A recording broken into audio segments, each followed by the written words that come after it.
La semana pasada estuvimos hablando sobre el purgatorio. ¿Se acuerdan qué es el purgatorio y por qué no creemos nosotros en él? Dijimos que es un lugar de tormento, literal, donde las almas de los justos, las almas de los que creyeron, de los que murieron siendo buenos católicos, se pueden ir unos 100, 200, 500, 1000 años a achicharrarse con el fuego del infierno hasta que lo saquen por medio de rosarios, de indulgencias, de misas, de dinero. Y dijimos que nosotros no creemos en el purgatorio. ¿Por qué? Por la simple razón de que agrede la obra expiatoria de nuestro Señor Jesucristo y contradice la palabra de Dios en Hebreos 10:14, que dice que con una sola ofrenda, ¿se acuerdan? Jesús hizo perfectos a los santificados, nos purificó completamente, nos limpió de todos nuestros pecados. Toda nuestra injusticia fue puesta en él sobre la cruz del Calvario, y toda su justicia, esa vida perfecta que él vivió, fue puesta sobre nosotros para que ahora Dios nos viera como uno, unidos a Cristo Jesús, siendo parte de su cuerpo. Y después de eso, pues Dios no va a aventar el cuerpo de Jesús al fuego del infierno otra vez. ¿Por qué? Porque justificados pues por la fe, tenemos paz para con Dios por medio de nuestro Señor Jesucristo, y porque dice Romanos 8:1 que ninguna condenación hay para los que están en Cristo Jesús. Bueno, sin embargo, ellos tienen unos pasajes, hermanos, en el numeral 1031 del Catecismo. ¿Se acuerdan que la semana anterior estudiamos lo que fue el 1030 y el 1032, nos brincamos intencionalmente el 1031 para verlo después, donde ellos dan unas citas, dan unos pasajes bíblicos y dicen: aquí está el purgatorio. Y esos son los que vamos a analizar el día de hoy. Hoy vamos a demostrar que el purgatorio es una gran mentira y que esos pasajes están sacados de contexto. Si ellos, después de escuchar esto, quieren seguir creyendo en esa mentira, adelante, son libres de hacerlo, pero que no engañen diciendo que la Biblia habla del purgatorio, porque la Biblia no habla de tal cosa. La Biblia no habla ni implícita ni explícitamente del purgatorio en ninguno de sus libros, hermano. No se encuentra en ninguna parte. Sin embargo, vamos a ver dónde dicen ellos que sí. Catecismo de la Iglesia Católica, primera parte, segunda sección, capítulo 3, artículo 12, numeral 1031. Fíjense bien, hermanos, y les iba a traer unas hojas con esto para que lo leyeran allá, pero se me pasó. Como quiera yo se los leo, hermanos. Dice: la Iglesia llama purgatorio a esta purificación final de los elegidos, que es completamente distinta del castigo de los condenados. Eso dice el Catecismo, hermanos. ¿En qué consiste esa supuesta diferencia? Pues que los que van al castigo eterno, válgame la redundancia, es eterno, y los que van al purgatorio, pues nomás van 1000 años. Entonces dice el Catecismo que es completamente diferente. En los dos van a sufrir, si van a gritar, van a clamar, va a ser el lloro, el crujir de dientes, porque se están retorciendo entre el fuego del infierno. Sí, pero son castigos completamente diferentes, dicen ellos. Bueno, sigo leyendo. La Iglesia ha formulado la doctrina de la fe relativa al purgatorio, sobre todo en los concilios de Florencia y de Trento. Les iba a leer los años, pero no tiene caso, hermanos. Dice: la tradición de la Iglesia, y aquí está el problema, porque el purgatorio está basado en la tradición de la Iglesia. Dice: haciendo referencia a ciertos textos de la Escritura, que son los que vamos a estudiar hoy, dice, por ejemplo, Primera de Corintios 3:15, Primera de Pedro 1:7, hablan de un fuego purificador, dice aquí el Catecismo. respecto a ciertas faltas ligeras. Es necesario creer que antes del juicio existe un fuego purificador, según lo que afirma aquel que es la verdad, al decir que si alguno ha pronunciado alguna blasfemia contra el Espíritu Santo, esto no le será perdonado ni en este siglo ni en el venidero. Mateo 12:31. Fíjense bien lo que dicen. En esta frase, dice el catecismo, podemos entender que algunas faltas pueden ser perdonadas en este siglo, pero otras en el siglo futuro. Hasta aquí termina la cita del numeral 1031. Yo estoy seguro, hermanos, de que estamos estudiando más el catecismo que los católicos. Eso sí estoy seguro. No creo que ellos lo estén leyendo como lo estamos leyendo nosotros aquí. Tenemos 3 pasajes para analizar y nos va a servir esto para ver cómo se hace una correcta interpretación de un pasaje. No nomás agarrar y decir aquí dice esto y acá dice esto otro. El primero es 1 Corintios 3:15, el segundo es 1 Pedro 1:7 y el último es Mateo 12:31. En estos 3 pasajes dicen ellos se encuentra el purgatorio. Vamos a ver si es cierto.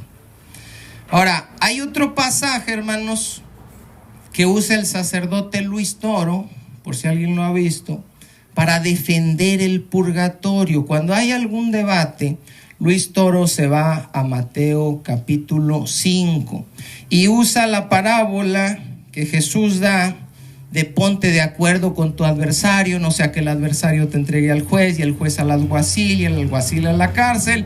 Y dice el 5:26, de cierto te digo que no saldrás de ahí hasta que pagues el último cuadrante. Entonces dice él, ahí está un lugar, una cárcel, a donde dice Jesús que vas a tener que pasar a pagar y no vas a salir de ahí hasta que hayas pagado. Bueno, ¿cuál es el problema con este verso, hermanos? El problema es que este verso no lo utiliza la Iglesia Católica de manera oficial, no está en ningún documento, no está en ningún concilio, no está en el catecismo. ¿Y qué tiene? Bueno, que los laicos, hermanos, y aún los sacerdotes se tienen que sujetar a la interpretación que da el magisterio. Lo que nosotros estamos leyendo en el catecismo es lo que dijo el magisterio de la Iglesia Católica y están dando esos 3 pasajes que vamos a analizar. Si se levanta por ahí otro y dice, no, pero también en Mateo 5, no le vamos a hacer caso, porque eso que está haciendo él al encontrar supuestamente el purgatorio en un pasaje que la Iglesia Católica en su magisterio no enseña, lo que está haciendo es una interpretación, ¿qué cosa? Privada. Y la Iglesia Católica les tiene prohibidos aún a los sacerdotes que ellos interpreten los textos. Ellos se tienen que sujetar a lo que dice la Iglesia y no andar inventando y viendo a ver qué dice aquí y qué dice allá. Por eso el día de hoy, hermanos, no nos vamos a tomar la molestia de considerar ese pasaje, esa parábola la estudiaremos en otra ocasión. Nos vamos a enfocar solo en los 3 pasajes que el magisterio católico usa de manera oficial. Los repito, 1 Corintios 3:15, 1 Pedro 1:7 y Mateo 12:31. Si alguno dice, pero también en el libro de Job, ahí está el saques, eso no lo usa la Iglesia y no tenemos por qué considerarlo. Y cuando algún católico te saque un pasaje y diga, mira, aquí está ¿de dónde sacaste eso? Eso no lo enseña la Iglesia. Tú estás interpretando eso y tu Iglesia te prohíbe a ti como laico hacer interpretaciones privadas. Tú te tienes que sujetar al magisterio y el magisterio da 3 pasajes nada más. Ok, entonces vamos a darle una respuesta al magisterio de la Iglesia Católica y no a cualquier loco que se levante por ahí y diga que él sabe más que su propio Papa y que su propio magisterio. Vamos a empezar, hermanos, por el versículo más fácil, Primera de Pedro, capítulo 1, versículo 7. Primera de Pedro, capítulo 1, versículo 7. Dice el Catecismo de la Iglesia Católica que aquí se habla del purgatorio. Vamos a ver si es cierto. Me dicen con un amén cuando lo encuentren, hermanos. Dice Pedro: para que sometida a prueba vuestra fe, mucho más preciosa que el oro, el cual aunque perecedero se prueba con fuego, sea hallada en alabanza, gloria y honra cuando sea manifestado Jesucristo. Pregunta: a lo mejor alguien sí lo ve y yo no.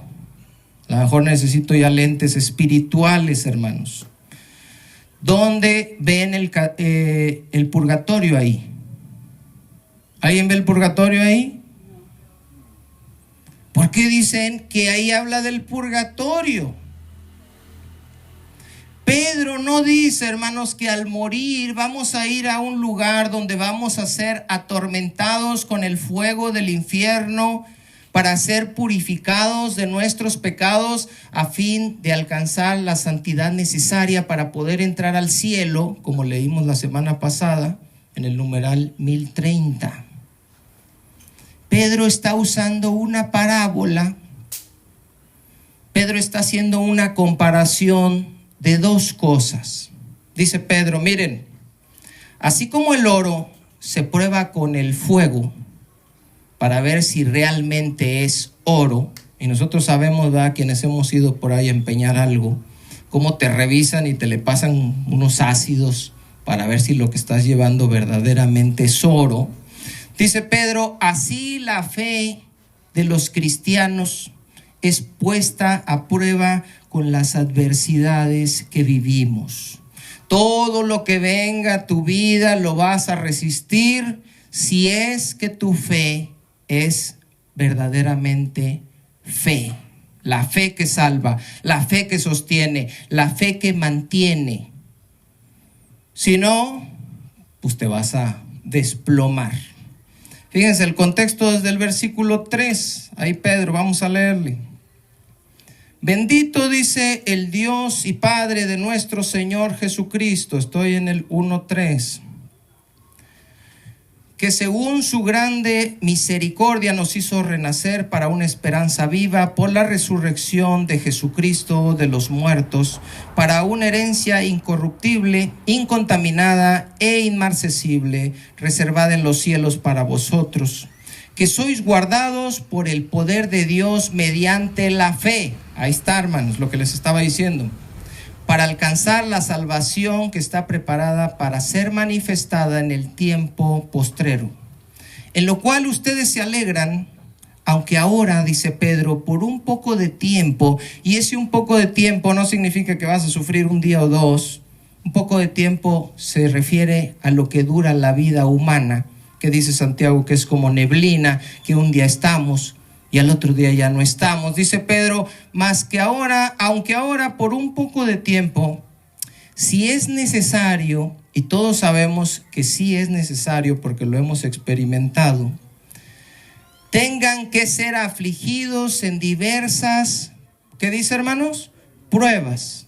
Nos van a pasar cosas, nos van a venir muchas cosas, y Pedro nos explica cuál es el propósito. En el verso 7, para que sometida a prueba su fe, mucho más preciosa que el oro, el cual aunque perecedero se prueba con fuego, sea hallada, ¿qué cosa? La fe, en alabanza, gloria y honra cuando sea manifestado Jesucristo. Pregunto otra vez: ¿de dónde sacaron el purgatorio? ¿Por qué dice el magisterio de la Iglesia Católica? ¿Por qué dice el catecismo de la Iglesia Católica que Pedro habla del purgatorio? Pero como los católicos no leen, hermanos, la Biblia, les ponen Primera de Pedro 1:7. Mira ahí, Primera de Pedro 1:7, ahí dice. Pero no se ponen a leer y a investigar si realmente dice eso que les dijeron.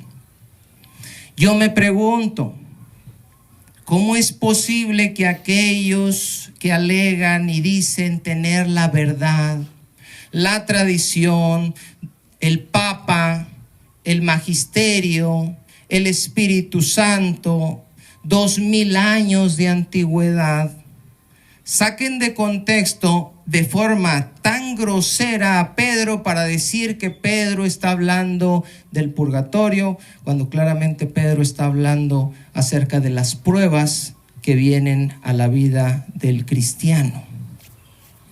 Decir eso, hermanos, es una mentira como tantas que le han dicho a la gente. ¿Saben por qué? Porque son mentirosos. Son mentirosos. Tienen al pueblo engañado, como nos tuvieron en algún momento, sumidos en la mentira y en la ignorancia. Pedro lo que tenía en mente era la persecución que la iglesia estaba pasando y les estaba escribiendo para animarlos en medio de esa persecución. Denle al capítulo 4, hermanos. Primera de Pedro 4, versículo 12. Primera de Pedro 4:12, ¿lo tienen, hermanos?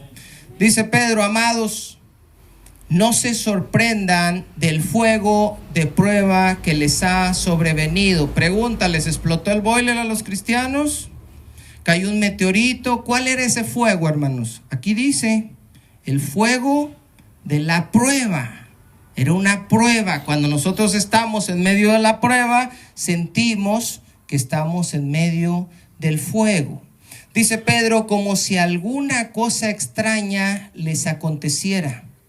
Sino más bien dice, gócense por cuanto son participantes de los padecimientos de Cristo, para que también en la revelación de su gloria se gocen con gran alegría. Amén.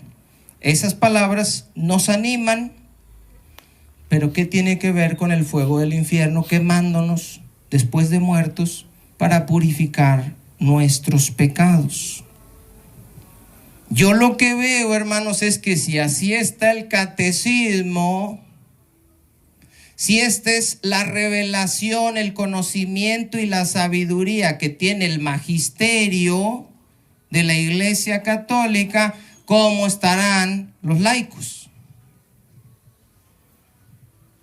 Segundo pasaje, Mateo capítulo 12, versículo 32.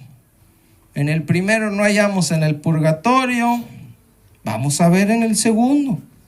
A lo mejor en el segundo sí. Mateo 12, 32. Si me le pueden subir una pizquita, casi nadita al micrófono, muy poquito.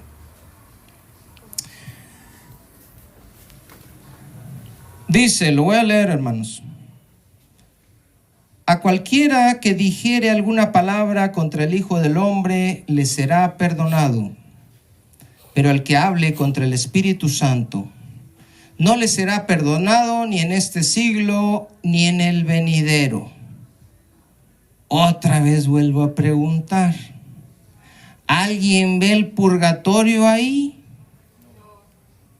Entonces, ¿por qué dice el magisterio que aquí también se sostiene la idea del purgatorio? Les voy a decir por qué. Porque ellos dicen que Jesús está enseñando que hay pecados que pueden ser perdonados después de morir. En este siglo, dice, son los que son perdonados aquí. Y en el venidero, dice la Iglesia Católica, es cuando ya te moriste. Son pecados que te van a ser perdonados allá. Y yo me pregunto, ¿de veras es todo lo que tienen, hermanos?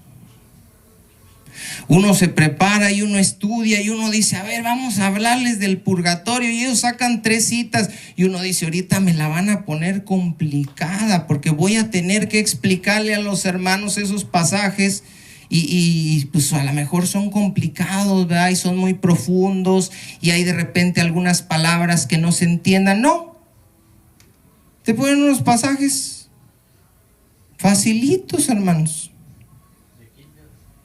Y quieren que yo crea en el purgatorio basándome en esto. ¿Usted va a creer en el purgatorio porque dice Primera de Pedro 1:7 y Mateo 12:32? No nos están dando nada. ¿De qué está hablando aquí el contexto? Todos saben de la blasfemia contra el Espíritu Santo. Y no podemos ahorita explicar ampliamente, hermanos, porque nos llevaríamos un estudio completo en explicar cuál es la blasfemia contra el Espíritu Santo. Tenemos ya un estudio en el canal, ahí nomás le ponen cuál es la blasfemia contra el Espíritu Santo y va a salir el estudio completo. Nada más les digo, no se refiere a que alguno de ustedes en su vida pasada, ¿verdad?, sin querer o sin querer queriendo, dijo el chavito, hayan insultado a propósito y hayan dicho alguna palabra contra el Espíritu Santo. No es eso blasfemar contra el Espíritu Santo. Porque si eso fuera blasfemar contra el Espíritu Santo, entonces nosotros no podíamos ir libremente predicando el Evangelio, sino que antes tendríamos que preguntar. Yo tendría que llegar, ¿verdad?, con nuestro hermano Agustín antes de que conozca del Evangelio y decirle, oiga, yo le quiero compartir algo, pero primero le tengo que hacer una pregunta. ¿Usted alguna vez no habrá dicho alguna palabra contra el Espíritu Santo? Y si me dice, no me acuerdo, no, pues entonces mejor ni le predico, porque a lo mejor usted ya blasfemó y ese pecado no va a ser perdonado.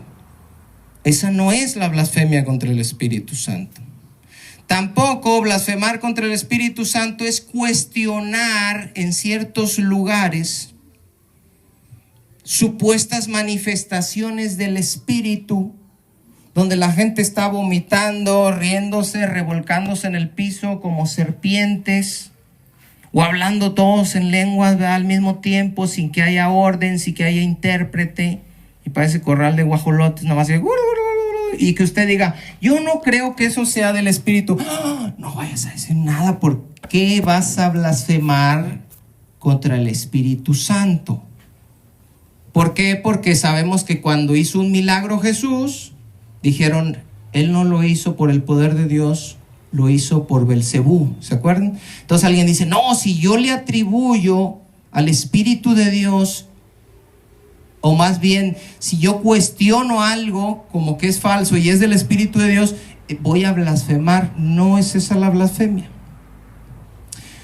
Blasfemar contra el Espíritu Santo, hermanos, es rechazar la verdad, rechazar el testimonio que da el Espíritu Santo acerca de Jesucristo. El Espíritu Santo les estaba mostrando claramente con el milagro que acababa de hacer, sanando a un ciego mudo que estaba endemoniado, demostrándoles que era lo que decían los profetas, era lo que decía Isaías, y el Espíritu Santo les estaba diciendo, Él es el Mesías. Y algunos empezaron a decir, ¿no será este aquel hijo de David? Y los otros, a quienes el Espíritu Santo también les estaba dando testimonio, rechazaron la verdad, endurecieron su corazón, cerraron sus ojos y dijeron, no, este no echa a los demonios fuera, sino por Belcebú, el príncipe de los demonios. Esa es la blasfemia del Espíritu Santo, cuando se cierran a la verdad, hermanos. Porque si no le creen al Espíritu Santo, quien es quien da testimonio de Jesús y quien nos redarguye de todo pecado, y si no se arrepienten, pregunto, ¿hay posibilidad de que alguien se salve? Si no cree en Jesús y si no se arrepiente, no. Por eso todos los pecados pueden ser perdonados y usted puede ir a predicarle libremente a cualquiera, sabiendo que no importa que haya sido en su vida pasada. Si él acepta el Evangelio y el testimonio del Espíritu Santo que está con nosotros, él puede ser perdonado de cualquier pecado. Pero si esa persona rechaza el Evangelio, entonces su pecado no le va a ser perdonado, ni en este siglo, ni en el venidero. Al decir ni en este siglo, ni en el venidero, simplemente Jesús está enfatizando y está diciendo, es un pecado que jamás va a ser perdonado. Dice el versículo 31, léanlo conmigo, hermanos. Por tanto les digo, todo pecado y toda blasfemia será perdonado a los hombres. Pregunto, cuando dice será perdonado, ¿se estará refiriendo al purgatorio? No. ¿Cuándo va a ser perdonada toda blasfemia y todo pecado? ¿Alguien me puede decir? ¿Cuándo es perdonada toda blasfemia y todo pecado que hayamos cometido? ¿Alguien sabe? Cuando nos predican el evangelio.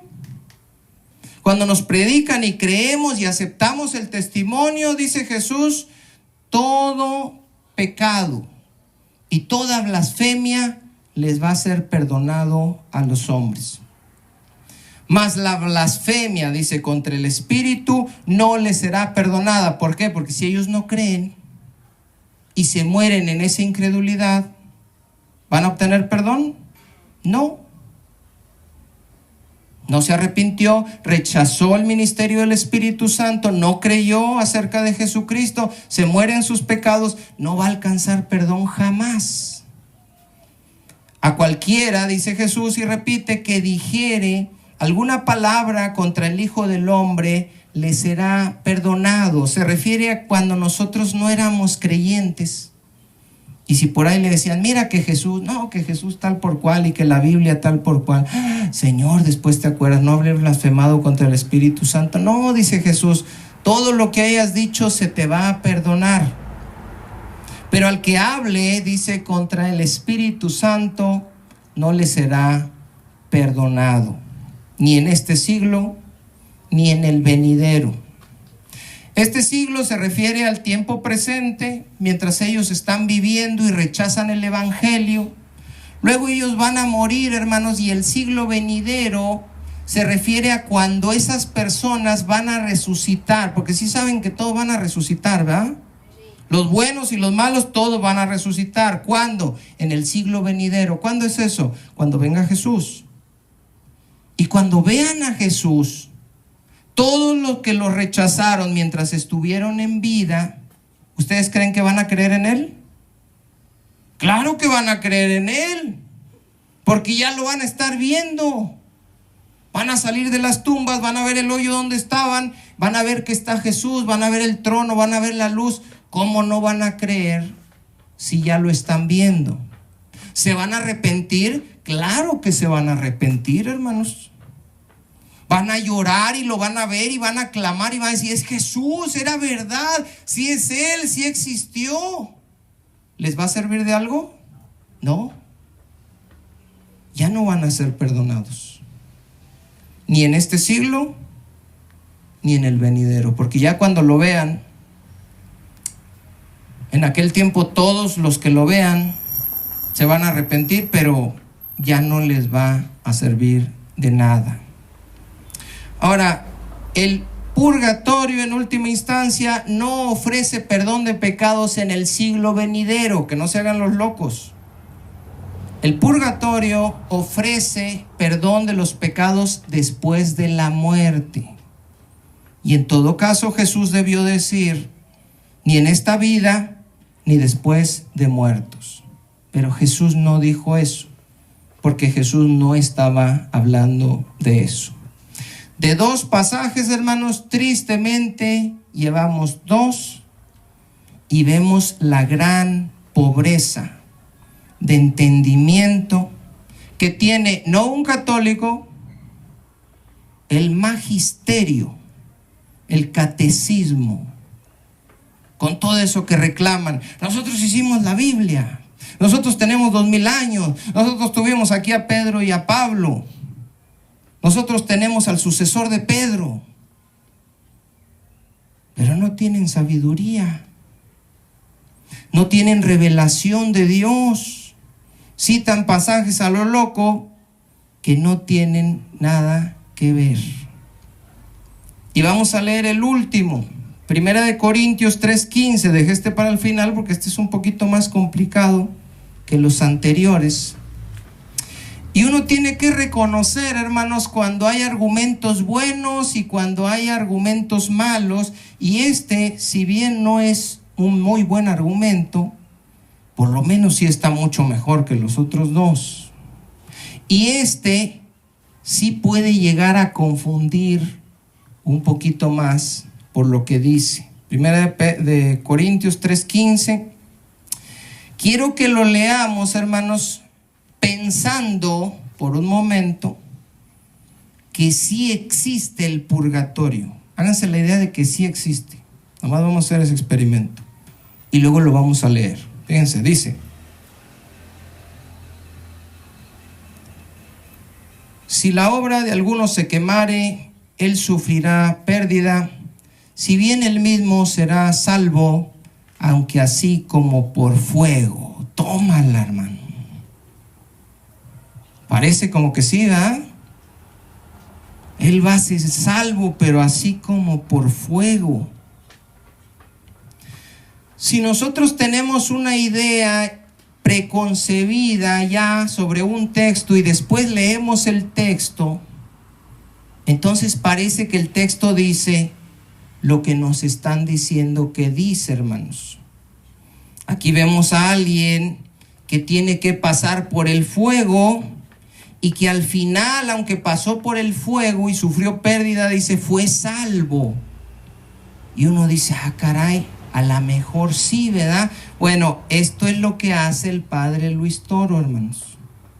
Les da una idea de algún tema y después dicen, 1 Corintios 3:15, y ya buscan, leen y dice, ahí está. Y todos se quedan, oh, ¿cómo puede ser posible? Ahí está el purgatorio y los protestantes no lo pueden ver. Todos tienen ideas preconcebidas y ya nada más buscan textos que les sirvan para respaldar supuestamente lo que ellos dicen. Ahora, lamentablemente, hermanos, esto lo hacen muchos falsos pastores.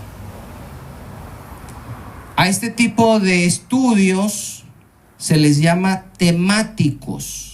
¿Qué es un estudio temático? Cuando les dicen, búsquenme 1 de Pedro, capítulo 2, versículo 8, leen ese verso y luego dicen, ahora nos vamos a ir a Malaquías, capítulo 2, versículo 3, se van todos de regreso. Ahora nos vamos a Mateo, capítulo 5, y dicen, qué bárbaro, cómo usa la Biblia, este sabe bastante. Pero todos los pasajes que te está dando están sacados de contexto.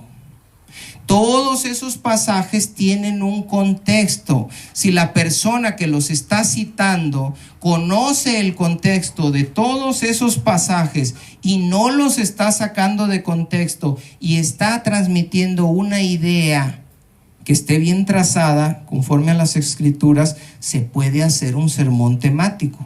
Yo mismo he hecho estudios así.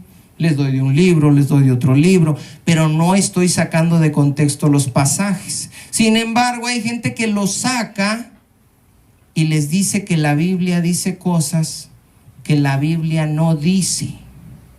Por eso nosotros debemos ser diligentes y leer la Biblia y no creer que ya sabemos lo que dice ahí, sino buscar el significado real del pasaje. ¿Qué dice ahí? En primer lugar, vamos a empezar a analizar el pasaje. El versículo dice, si el alma de alguno se quemare, así dice, a ver, revísenlo y me dicen. La obra. Ah, es la obra. Si la obra de alguno se quemare. Entonces no es el alma, hermanos, para empezar. Es la obra.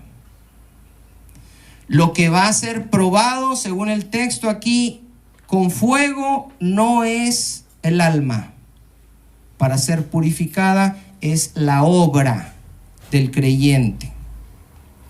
Número 2, dice aquí la Biblia, él sufrirá pérdida. ¿Pérdida de qué? ¿En el purgatorio se sufre pérdida? Pues no le veo yo aquí sentido tampoco a eso. Y luego dice, si bien él mismo será salvo, aunque así como por fuego. Y ahí es muy importante darnos cuenta que Pablo dice, no dice aunque por fuego. ¿Verdad que no? Dice aunque así como por fuego. De manera que no se está hablando de un fuego literalmente.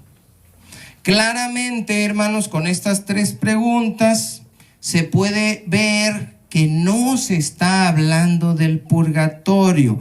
Pero la pregunta ahora es, ¿de qué se está hablando aquí? No podemos nosotros decirle a los católicos, aquí no habla del purgatorio. Ah, no, te van a decir, ¿y entonces de qué habla? Pues no sé, pero del purgatorio no podemos hacer eso.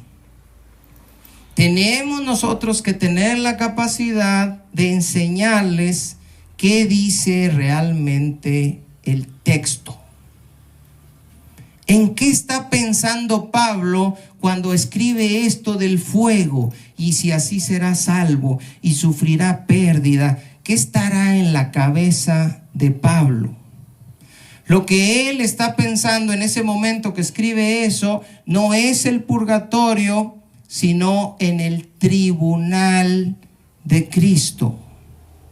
¿Alguien ha oído acerca del tribunal de Cristo? Sí. ¿Qué es el tribunal de Cristo?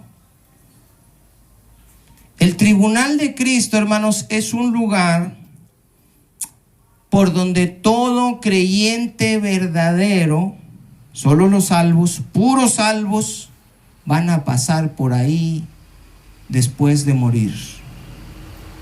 Ah, caray, ¿a qué vas a pasar por ahí? ¿A purificarte con fuego? No. Búsquenme segunda a los Corintios, capítulo 5, versículo 10. No me pierdan primera de Corintios 3:15 porque vamos a regresar. Segunda a los Corintios, capítulo 5, versículo 10. Me dicen con un amén, hermanos, para leerlo juntos. Es un verso aquí nada más. Amén. Fíjense bien lo que dice Pablo. Porque es necesario que todos nosotros, está hablando de los creyentes, comparezcamos, ¿dónde? Ante el tribunal de Cristo. ¿Para qué? Aquí dice también, por eso es bonita la Biblia, porque sola se va explicando. Para que cada uno reciba según lo que haya hecho mientras estaba en el cuerpo, sea bueno o sea malo.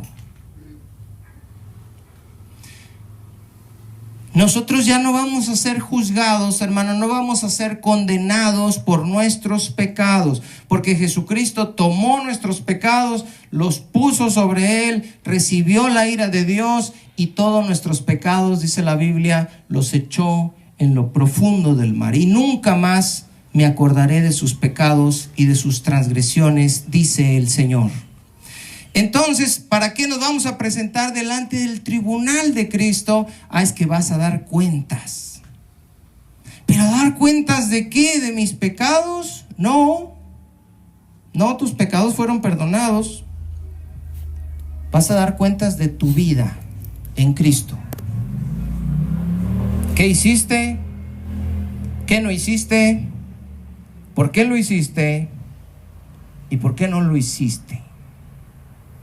Sea bueno o sea malo, ahí se va a hablar lo bueno. Señor, hice esto, muy bien, pero también hiciste esto.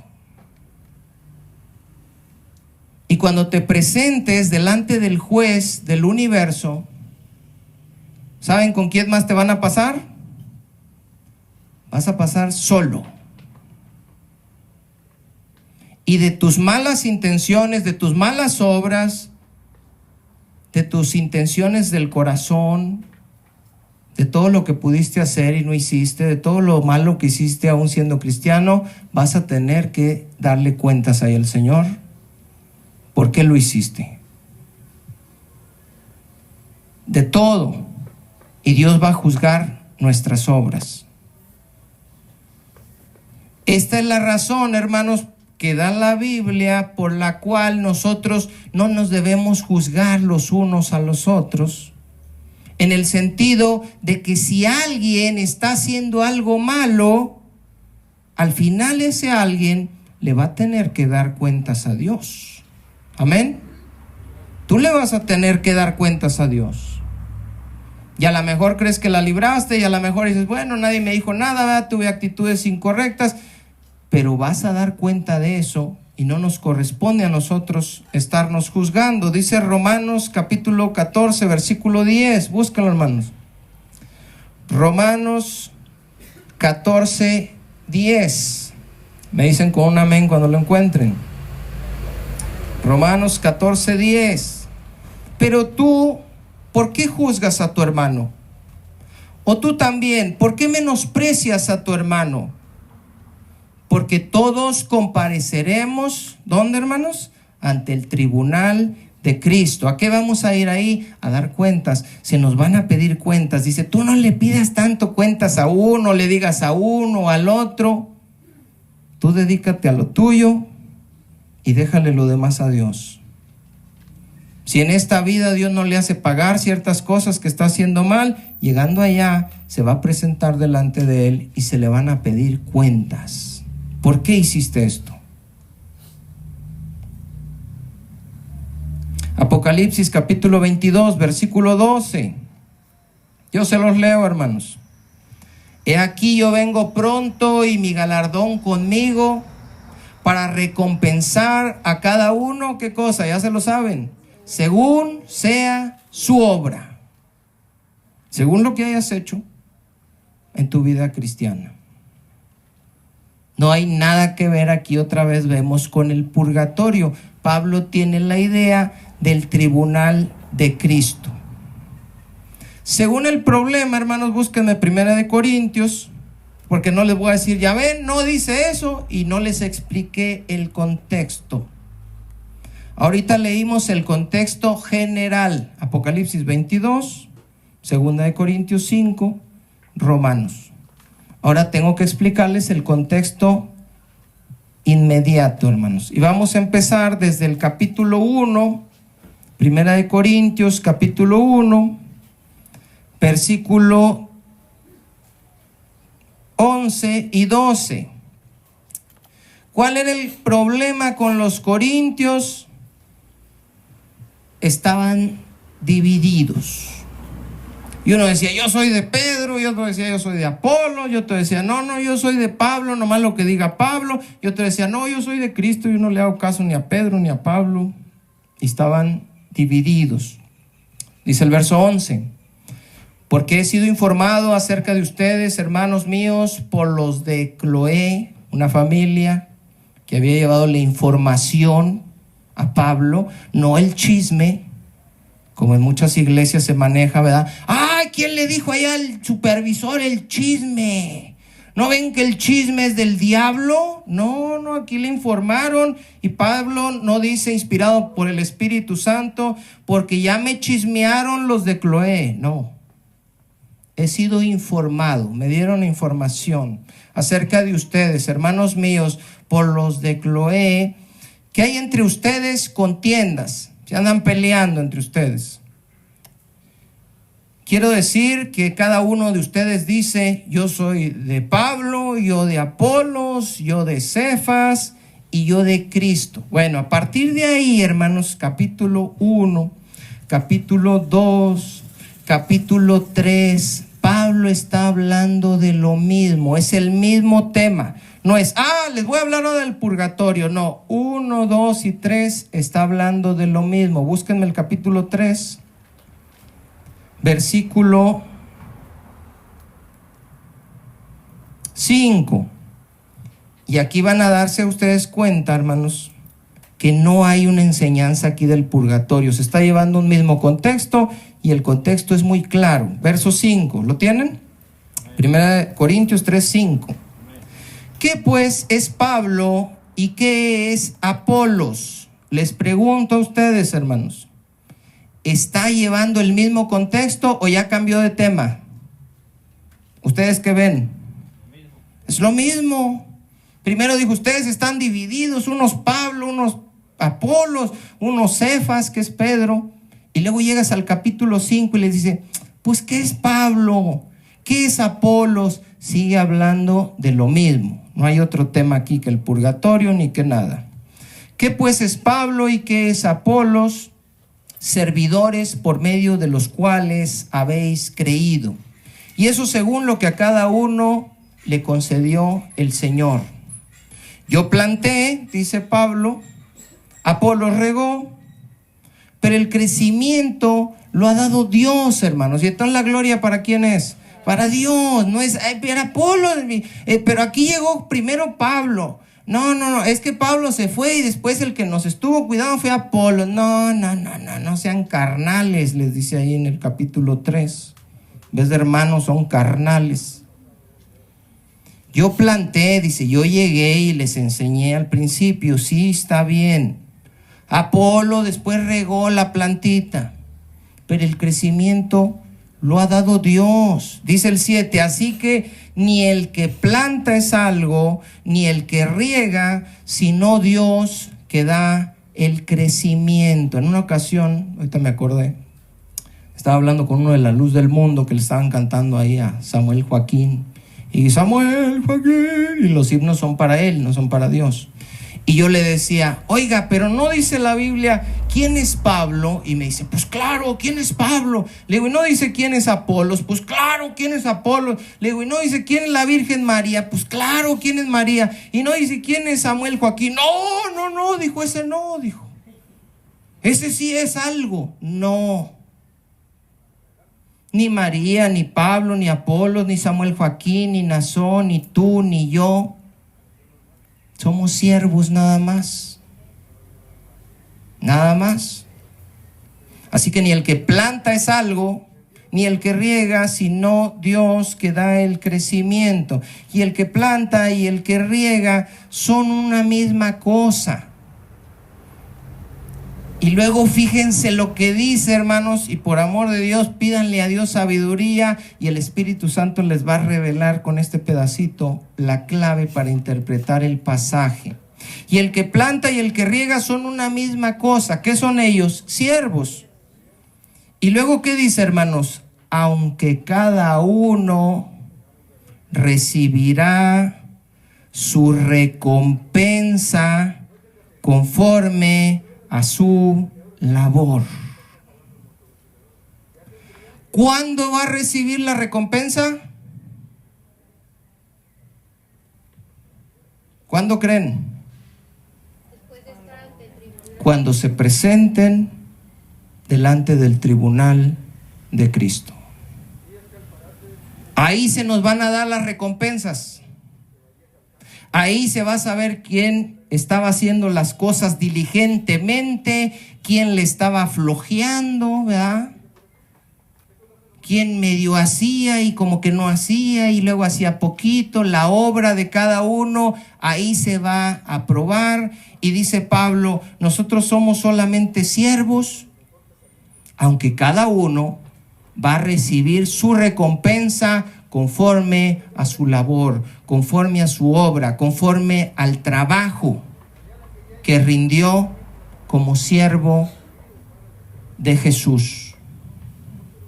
Ahora, fíjense bien, de ahí brínquense al 14, ahorita nos vamos a regresar para que no digan que me brinqué, pero fíjense bien, primero vamos a leer esa parte. Aunque cada uno recibirá su recompensa conforme a su labor. Ahora fíjense en el 14. Si permaneciere la obra de alguno que sobreedificó, recibirá recompensa. ¿Cuándo? ¿Cuándo va a recibir recompensa el siervo? Cuando se presente en el tribunal. Es el mismo tema. Dice 15. Si la obra de alguno se quemare, aquí está hablando de una obra que no fue muy diligente, una obra que no fue muy buena. Si la obra de alguno se quemare, él sufrirá pérdida. Pregunto, hermanos, ¿pérdida de qué? ¿Alguien me puede decir? Pérdida de recompensa. La recompensa que le iban a dar, ¿se la van a dar? No. ¿Por qué? Porque su obra fue mala. En aquel día se supo. No era necesario que tú dijeras, este hermano hace, este hermano no hace, este hermano medio hace. No, un día nos vamos a presentar todos delante del tribunal de Cristo. Nuestra obra va a ser probada y vamos a recibir recompensas de parte del Señor como siervos fieles, como siervos que hicieron las cosas, como siervos que no estaban ahí nomás haciéndole como que eran y no eran. Dice, él sufrirá pérdida de su recompensa, obviamente. Si bien él mismo será salvo. ¿Por qué? Porque los que van al tribunal todos son salvos. En el tribunal no se va a decidir si eres salvo o no. En el tribunal se va a poner a prueba tu obra en el Señor y se te va a dar recompensa. Si tu obra ahí tuvo media chafita, vas a sufrir pérdida, no te van a dar nada. Si bien él mismo será salvo, aunque así como por fuego. No tiene nada que ver con el purgatorio. Ahora, ¿por qué se habla de fuego y que será quemada? Por eso me fui al 14:15, pero ahorita me voy a regresar. Porque a alguien a lo mejor no le quedó muy claro y dice, bueno, sí, el tribunal y pérdida y la obra y la recompensa, pero ¿por qué dice será quemada? ¿Y por qué dice que con fuego? Pues voy a explicarles bien eso, hermanos. Porque mi propósito no es dar un verso de aquí, un verso de a lo loco y decirles así es, y yo digo que así es, y los católicos están mal. No, vamos a explicar bien por qué, y vamos a estudiar las escrituras con seriedad y diligentemente, hermanos, palabra por palabra, según el contexto general, según el contexto de la carta y según el contexto inmediato del versículo. Versículo 9. Nos regresamos. Porque vosotros, dice, nosotros. ¿A quién se refiere Pablo cuando dice nosotros? Ahí está hablando de Pedro, de Apolos, de él, de los siervos, por los que ellos estaban peleando. Que yo soy de uno, que yo soy del otro. Porque nosotros, dice, somos colaboradores de Dios. Yo le pregunto a usted, hermano, ¿usted está consciente de que usted es un colaborador de Dios? Colaborador de Dios, imagínese, hermano. Y usted dice, no, yo no tengo carrera, yo no soy nada. Yo no puedo decir que tengo licenciatura en administración de empresas o que soy doctor o que soy... Usted es colaborador de Dios. Y no hay rango más alto que ese, hermanos. Aunque somos siervos. Somos colaboradores de Dios, dice, y ustedes son, ¿qué cosa? Labranza de Dios. Cuando Pablo dice labranza, se refiere a un cultivo de Dios, donde unos siervos le están plantando al patrón unas plantitas, las están cuidando, las están regando, pero ellos no son nada, hermanos. Ellos son siervos. El mero mero es el patrón. Ellos son colaboradores. Nada más. Y al final del verso cambia la metáfora y pasa de ser labranza a ser un edificio. Y eso es muy importante para entender el contexto. Dice, vosotros sois labranza de Dios. ¿Y luego qué dice? Y edificio de Dios. Ahora ya no somos plantas. Ahora ya cambió la metáfora. Ahora somos, ¿qué cosa? Un edificio. La iglesia es un edificio. Y si en la labranza los colaboradores eran los que plantaban y los que sembraban, los que regaban, ahora siendo un edificio, los colaboradores, ¿qué hacen? Los colaboradores están construyendo, hermanos, están edificando. Ahora es el trabajo de los colaboradores de Dios. Fíjense bien. Y Pablo aquí se ve ahora como alguien que construye, ya no es alguien que siembra. ¿Qué dice el verso 10? Yo, dice, conforme a la gracia de Dios que me ha sido dada, yo como perito arquitecto, ven, ya Pablo ahora es arquitecto aquí. Está haciendo una metáfora. Dice, yo como perito arquitecto puse, ¿qué cosa? El fundamento. Dice, yo llegué ahí con ustedes, corintios, y yo empecé a edificar lo que es el edificio que es la iglesia, que es el verdadero templo de Dios. Y yo, dice, cuando llegué como perito arquitecto, puse el fundamento. ¿Cuál es el fundamento, hermanos? Jesús.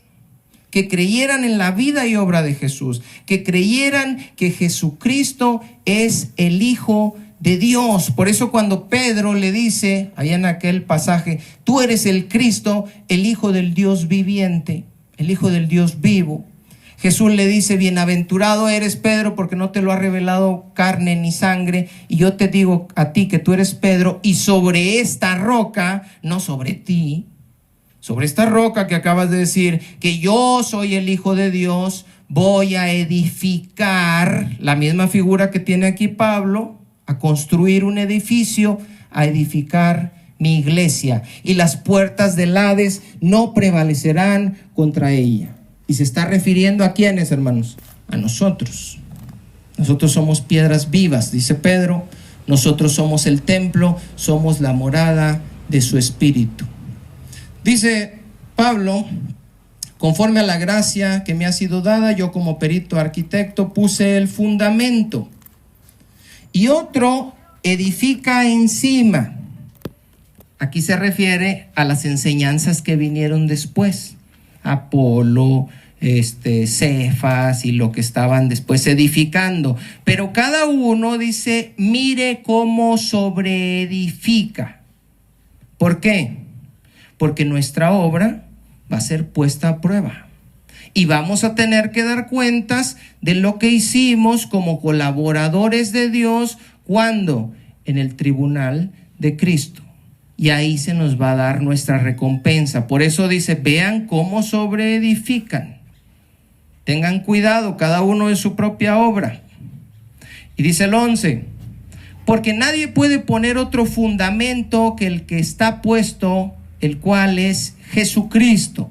Nada de que, la piedra es Pedro, Pedro es el fundamento, Pedro es la cabeza, Pedro es el cimiento. No, María es, Samuel Joaquín es, no, hermanos.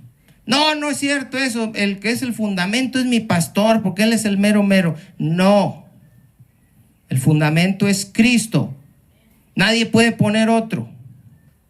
Versículo 12, y si sobre este fundamento alguno edificare, está hablando de los colaboradores, está hablando de su obra como siervos, está hablando de las enseñanzas, de la vida que ellos llevaban, de lo que ellos estaban enseñando. Y si alguien dice sobre este fundamento edificare oro, plata, piedras preciosas, madera, heno, hojarasca. ¿Por qué dice estos materiales, hermanos? Piedras preciosas, oro, plata, eran cosas que se habían usado para edificar, ¿qué cosa? ¿Alguien me dice? El templo. El templo tenía oro, el templo tenía plata, el templo tenía piedras preciosas. Entonces Pablo usa estos 6 materiales para representar 2 cosas: una obra buena que un cristiano hizo, un colaborador que sí trabajó, y una obra, ¿qué cosa?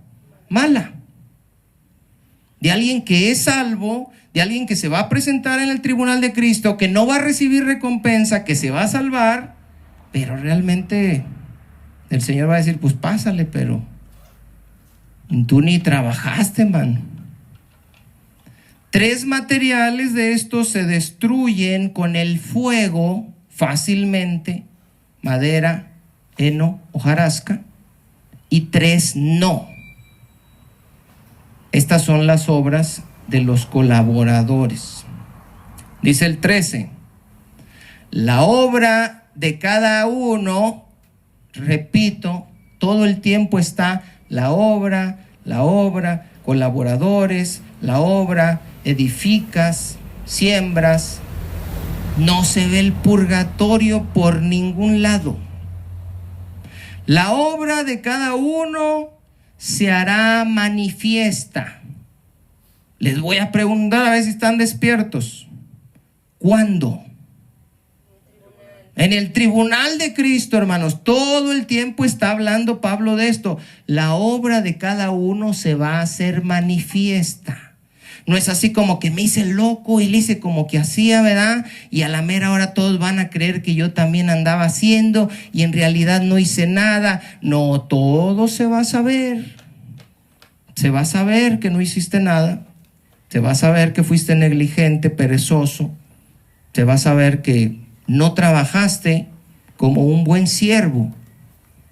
Porque el día, dice, la declarará. ¿Cuál día? El día que se tenga que dar cuentas delante del tribunal de Cristo. El día que nos presentemos ahí. Pues por el fuego, dice, será revelada. ¿Por qué menciona el fuego? Porque en la metáfora está hablando de un edificio y la buena obra que está haciendo un colaborador fiel está representado con oro, plata, piedras preciosas, y lo otro está representado con materiales que se queman. Y Pablo compara aquel día que te vas a parar delante del Señor con todas tus obras que hiciste, con tus años de cristiano, y dice Pablo, es como si pusieras oro, plata y piedras preciosas, o heno, hojarasca, madera, delante del fuego. ¿Por qué? Porque la buena obra va a resistir la prueba de ese día. Va a decir el Señor, si hiciste algo. La mala se va a quemar. Está haciendo una metáfora.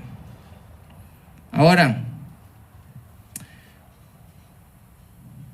y la obra de cada uno, cual sea, el fuego la probará. El fuego se va a saber ese día. Si trabajaste bien, el Señor lo sabe, Él te va a pedir cuentas. No está hablando de que te vas a presentar a purificar por pecados que la sangre de Jesucristo no pudo lavar. Eso es una blasfemia, hermanos. Verso 14. Llegas al tribunal de Cristo, te presentas, unos llevan oro, muy buena obra. Unos llevan plata, es buena, ¿verdad? No es como el oro, pero también es buena. Unos llevan piedras preciosas, llevan mármol, no es como el oro, como la plata, pero también está buena. Otros van a llegar con palos ahí, otros van a llegar con palillos, otros van a llevar con hojas de esas secas. Va a parecer que van a ser tamales, porque es lo que van a llevar, puras hojas secas.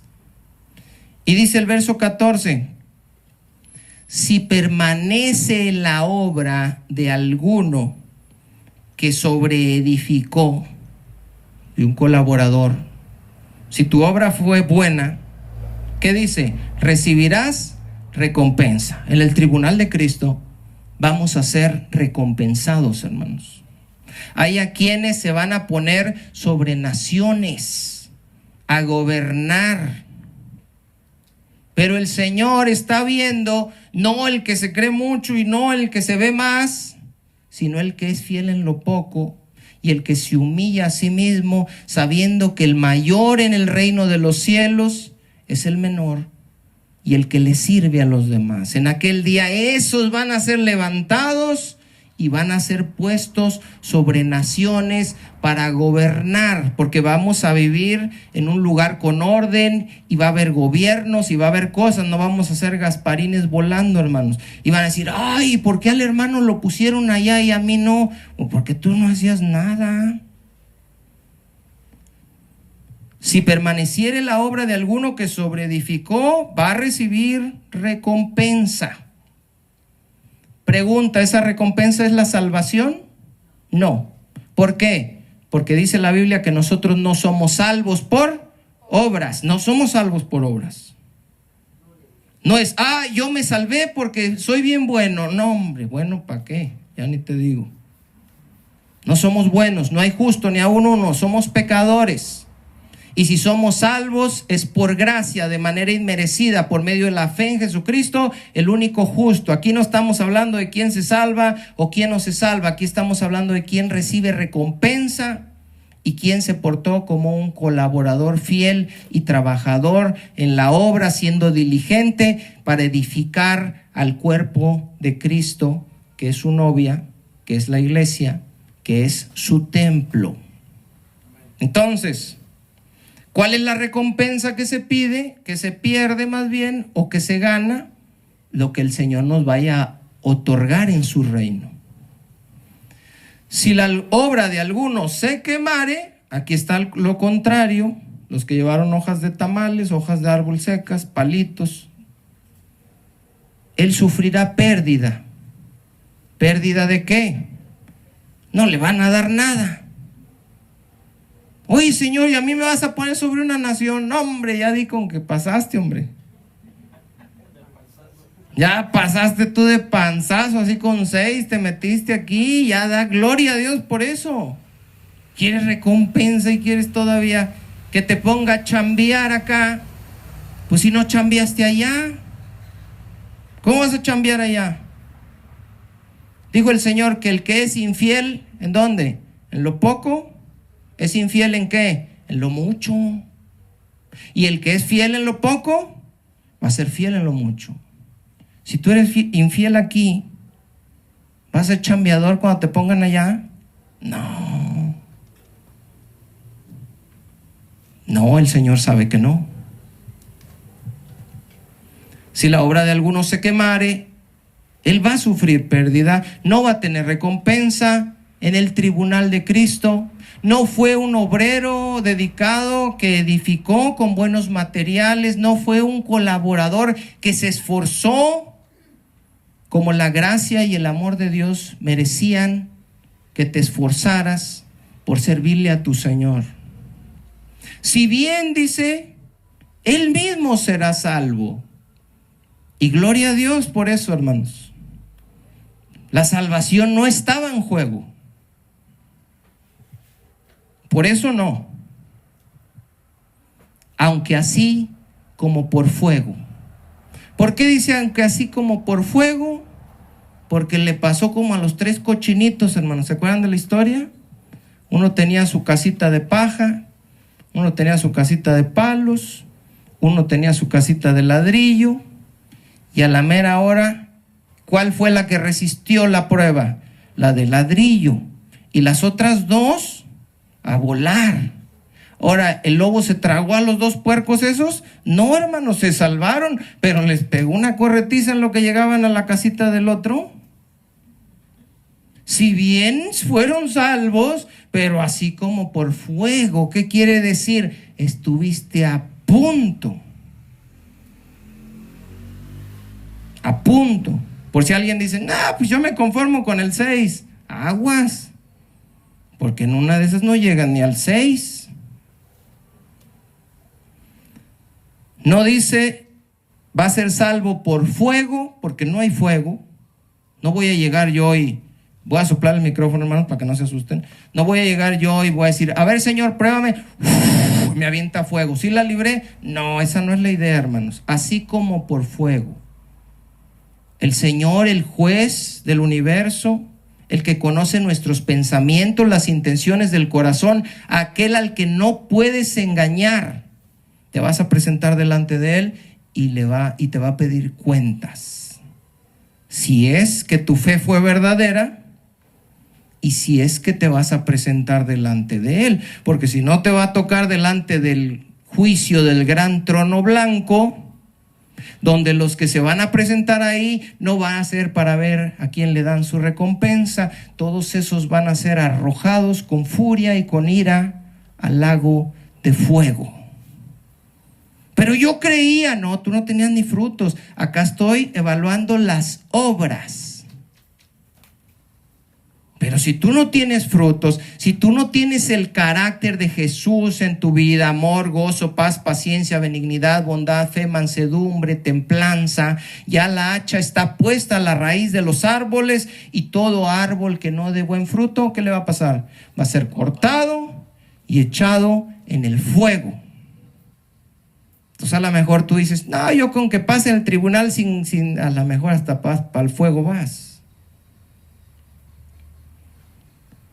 Ahora, la misma idea del tribunal de Cristo la mantiene Pablo en el capítulo 4, y aquí vamos a terminar, hermanos, ya. Primera de Corintios, capítulo 4, versículo 1, está pensando en ese día que nos vamos a presentar delante del juez a dar cuentas. Dice, así pues, ténganos los hombres por servidores de Cristo. No somos nosotros los buenos, no somos nosotros los meros. ¿Se dan cuenta que sigue el mismo contexto desde el capítulo 1?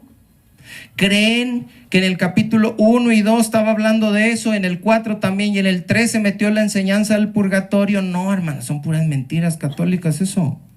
1, 2, 3, 4 está hablando del mismo tema. Pablo no se le pasó por la cabeza que tuvieras que ir a algún lugar para ser purificado de tus pecados veniales. No. Así pues, ténganos los hombres por servidores de Cristo y administradores. Fíjense lo que somos, hermanos. Somos colaboradores de Dios, somos servidores de Cristo y somos administradores de los misterios de Dios. Oh, hermanos, los cargos que se nos han dado. Y la cosa es, ¿qué estás haciendo con ellos?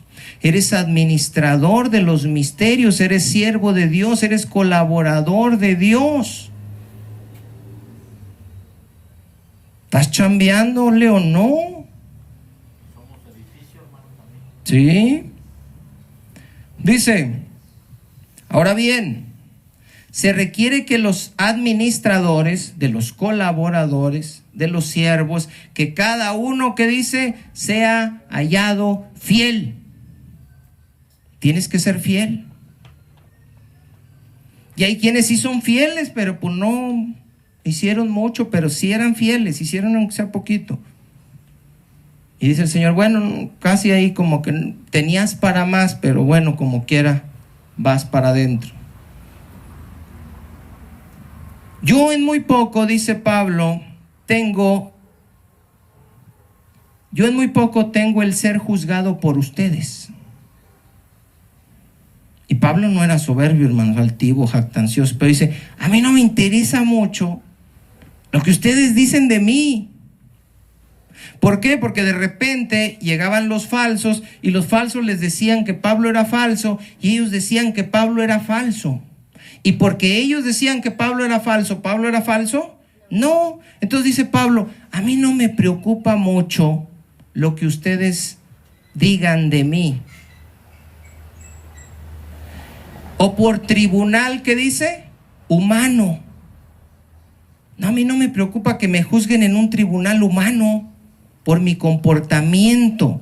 Y así debe ser uno como siervo. No me interesa mucho lo que los hermanos digan de mí. Yo estoy preocupado y dedicado en servirle al Señor.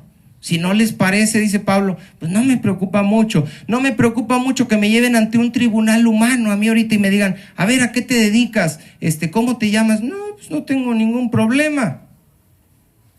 El problema es cuando te presenten ante el tribunal de Cristo. Dice, y ni yo me juzgo a mí mismo, dice. Porque aunque de nada tengo mala conciencia, dice Pablo, no por eso soy justificado. Pero el que me juzga, ¿qué dice? Es el Señor.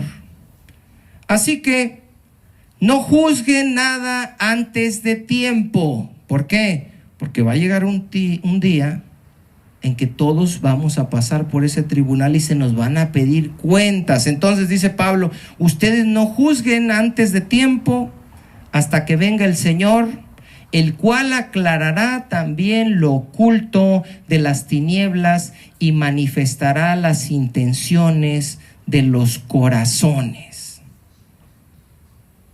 Ese es el fuego metafórico. Y entonces, dice Pablo, cada uno recibirá su alabanza de Dios. ¿Qué es eso? La recompensa. Dios va a venir, te va a juzgar tu obra, ahí se va a saber toda la verdad, aún lo más profundo que tenías en tu mente y que creías que nadie sabía. Y entonces es cuando los siervos vamos a recibir nuestra recompensa. ¿Alguien vio por algún lugar el purgatorio, hermanos? Yo no. Por eso no creemos en el purgatorio. Porque me dieron 3 citas: Primera de Pedro 1:7, Mateo 12:32, Primera de Corintios 3:15. A lo mejor si alguien es ignorante de las escrituras, con esas 3 lo espantaron, ¿verdad? Y dijeron, ay, ahí dice la Biblia que el purgatorio, ya no voy a cuestionar yo a mi iglesia porque ellos sí están basados en la palabra. Pero ahorita agarramos las 3 citas, las desmenuzamos, las estudiamos y nos dimos cuenta de que todo eran puras mentiras. Si estas 3 citas eran las que tenía la Iglesia Católica para fundamentar, según la Escritura, el purgatorio, entonces ¿cuántas citas tienen, hermanos? Ninguna. No tienen nada. No existe en las Escrituras el purgatorio. Jesucristo, con una sola ofrenda, para aquellos que creímos en Él, nos hizo perfectos, nos purificó y nos lavó de absolutamente todos nuestros pecados.